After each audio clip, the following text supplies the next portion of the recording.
একটা গল্প দিয়ে একটু শুরু করতে চাই মাননীয় স্পিকার। ছোট্ট গল্পটি হচ্ছে, রাজা তার উজিরকে বলে দিয়েছিল সকাল থেকে এটা কাজ করবা, এই কাজগুলো করবা।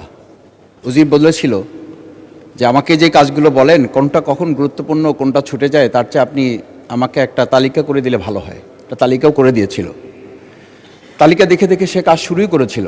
হঠাৎ করে রাজার মনে হলো সে একবার শিকারে যাবে। ঘোড়ার পেটে উঠে যখন রেকাবে পা ঢুকিয়েছে, রেকাবে পা ঢুকালে পা আটকে গিয়েছিল। পাটা যখন ছুটাতে পারছিল না তখন সে উজিরকে বারবার ডাকছিল, আমার পাটা এখান থেকে বের করে দাও। পাটা বের করতে যাচ্ছিল না উজির, কারণ উজির বারবার খুঁজছিল যে তালিকাটা করে দেওয়া হয়েছিল সেই তালিকার মধ্যে পা আটকে গেলে ওটা বের করে দেওয়ার বিধান ওখানে আছে কিনা। শেষ পর্যন্ত রাজার পা আর ওখান থেকে বের করা যায় নাই এবং রাজাকে মুক্ত করা সম্ভব হয় নাই বলে আমরা গল্পে জেনেছি। ঠিক আমার কাছে আজকে সংসদ এরকম একটা গল্পের মতো মনে হয়। আমরা জুলাই সনদে যখন আমাদের 4 বছরের সন্তানরা জীবন দিয়েছে, আমরা যখন দেখেছি বিগত 17 বছর উন্নয়নের কথা বলে আমাদের নির্বাচনকেই ভুলে দেওয়া হয়েছিল, আবার বিগত 1.5 বছর আমরা লক্ষ্য করলাম যে সে সময় আমরা কেউ কেউ নির্বাচন এবং নির্বাচন বলে বলে আমরা আমাদের মাথা থেকে বিচার এবং সংস্কারটাই ভুলে দিয়েছিলাম। আবার এখন এসে আমরা দেখলাম যে আমাদের নখের কালি শুকাতে না শুকাতেই উন্নয়নের কথা বলে আমরা আবার জুলাই সনদটাকেই ভুলে দিতে বসেছি। আমি খুবই বিব্রত হই যে আমাদের সন্তানেরা রাস্তায় দাঁড়িয়ে সেদিন কি প্ল্যাকার্ডে এটা লিখেছিল যে আমরা একটা ফ্যামিলি কার্ডের জন্য আজকে রাস্তায় দাঁড়িয়েছি। সেদিন তারা দাঁড়িয়েছিল, মাননীয় স্পিকার, সেদিন তারা দাঁড়িয়েছিল, লেখা ছিল রাস্তাগুলোতে আমাদের সন্তানেরা বুকে গুলিবিদ্ধ হয়ে পা হারিয়ে চোখ হারিয়ে দাঁড়িয়ে রাস্তা ব্যারিকেড দিয়ে লেখা ছিল রাস্তা সংস্কারের কাজ না, রাষ্ট্র সংস্কারের কাজ চলছে। আমরা যেন সংস্কারের কথাটা মাথায় নিতে পারছি না। আমরা সংস্কারের পরিবর্তে এখন আমরা সংশোধনের দিকে যাচ্ছি। আমরা তো এই সংশোধনীর জন্য আমাদের ছেলেরা, আমাদের তরুণ যুবকরা, আমাদের জনতারা কাজ করে নাই। আমি একটা কথা পরিষ্কার বলি, অ্যামেন্ডমেন্টের জন্য তো শেখ হাসিনাও সেদিন অফার করেছিল 24 ঘন্টা দরজা খোলা আছে, তোমরা সংশোধনের জন্য আসো। সেদিন এই ছাত্র জনতা সংশোধন মেনে নেয়নি, তারা সংস্কারের জন্য কথা বলতে চেয়েছিল। আজকে আমরা সংস্কারটা মাথায় নিতে পারছি না কেন? মাননীয় স্পিকার, আমি আর একটা কথা আপনাকে একটু স্মরণ করানোর জন্য বলছি। আমরা ছোট সময় আমি বাংলায় সাহিত্যে অনার্স করা, আজকে আমাকে আপনি স্নেহের সাথে মাসুদ বলে বলেছেন। আমার সংসদের নাম শফিকুল ইসলাম। এই মাসুদ নামটা যারা একেবারে খুব আমাকে স্নেহ করেন, আদর করেন, তারাই ডাকেন। আমি বাংলার সাথে আমাদের রাষ্ট্রবিজ্ঞানের ছিল, রাষ্ট্রবিজ্ঞানে আমরা ছোট একটা বাক্য পড়েছিলাম, নেসেসিটি নোস নো লস। আমরা এই নেসেসিটিটাকে আজকে একটা সংবিধানের ধারাবাহিকের মধ্যে আমরা আটকে ফেলেছি। আমরা লাইন খুঁজতেছি, আমরা দাড়ি কমা সেমিকোলন খুঁজতেছি।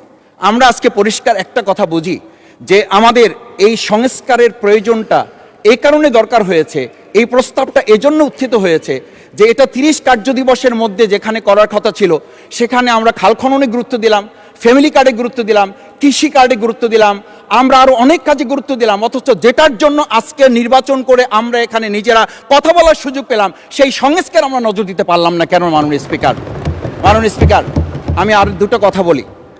আমরা আমাদের প্রিয় মাতৃভূমি বাংলাদেশ, এই বাংলাদেশের সামগ্রিক প্রয়োজনকে সামনে রেখে আমাদের একটা কথা মাঝে মধ্যেই বলতে হয় যে আমরা যখন এই রাষ্ট্র সংস্কারের কথা, আমাদের সংবিধানের ধারাগুলোর কথা বলি, আমাদের কাউকে আমরা এই কথা বলতে শুনি যে গণভোটে যে 4টা বিষয় উল্লেখ করা হয়েছে, আমাদের এই 70% লোকরা ভোট দিয়েছে, 51% সরকারি প্রতিনিধিত্ব করছেন। আমি তো একটা কথা যদি পরিষ্কার করে সরকারি বেঞ্চে যারা আছেন, ট্রেজারি বেঞ্চে যারা আছেন, তাদের বিনয়ের সাথে যদি জিজ্ঞেস করতে চাই যে আমরা 51% ফ্যামিলি কার্ডের পক্ষে ভোট দিয়েছে আর আমাদের 70% তো জুলাই সনদের ভিত্তিতে রাষ্ট্র গঠনের পক্ষে ভোট দিয়েছে। আমরা তাহলে 51%কে গুরুত্ব দিয়ে ফ্যামিলি কার্ড বিতরণ করে জনগণের সেই 17 বছরের উন্নয়নের কথা বলি কি আমরা মূল জায়গা থেকে আমাদের দেশের জনগণকে আবার আরেকটা জায়গায় নিয়ে যেতে চাচ্ছি, এমন করে যে আমরা লক্ষ্য করছি, আমরা বলি সবার আগে বাংলাদেশ, আমরা বলি সবাই মিলে বাংলাদেশ।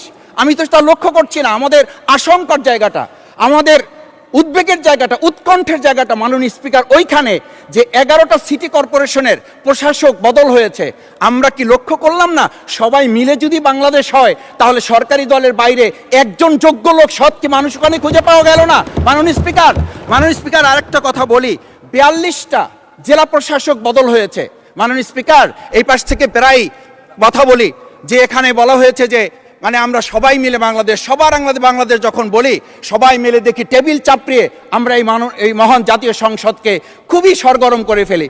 এই 42টা যে জেলা প্রশাসক নিয়োগ হয়েছে, এই জেলা পরিষদে গোটা বাংলাদেশের মধ্যে আজকে এখানে যে কমিটি হয়, সেই কমিটিতে আমরা বলি ন্যায্যতার ভিত্তিতে আপনাদের থেকে 2 জন দেন, 1 জন দেন।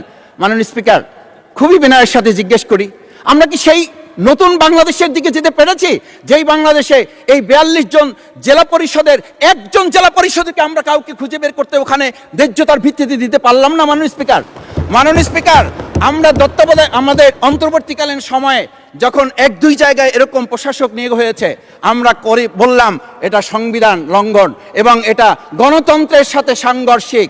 আজকে গণতন্ত্রের নির্বাচনের ভিত্তিতে আমরা যখন একটা সরকার পেলাম, সেই সরকারে স্থানীয় নির্বাচনের দিকে না গিয়ে যেখানে সরকারের প্রশাসক ছিল তাদেরকে তড়িঘড়ি করে বদল করে বিশ্ববিদ্যালয় গেলে থেকে শুরু করে নিজ দলীয় লোক গ্রহণ করে, আমরা কি এটা বলতে পারি যে সবাই মিলে বাংলাদেশ এবং সবার আগে বাংলাদেশ আসলে এটা আমাদের দেশে আসছে?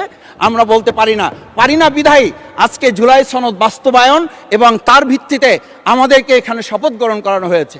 আমাদের এই ট্রেজারি বেঞ্চ থেকে আমাদেরকে বলা হয় এটাই নাকি অবৈধ হয়েছে। অবৈধ একটা কাজ জাতীয় সংসদে আমাদের কাছে কাগজ প্লেস করেছে কে? যারা প্লেস করেছে তাহলে তাদেরকে তাকে আইনের আওতায় নিয়ে আসা উচিত। এই অবৈধ কাজে আমাদেরকে কারা সহযোগিতা করেছেন? এই অবৈধ প্ররোচনা আমাদেরকে কে দিয়েছেন? এটা তো আমরা জোর করে কেউকে ঘরের পকেট থেকে আমরা নিয়ে আসি নাই। মাননীয় স্পিকার, আমি তো বাউফল থেকে আমার এই মানে সংস্কারের শপথের জন্য আমি তো কাগজ বাউফল থেকে নিয়ে আসি নাই, এখান থেকে দেওয়া হয়েছে। মাননীয় স্পিকার, সবশেষ বলবো, আসুন সময় থাকতে নাহলে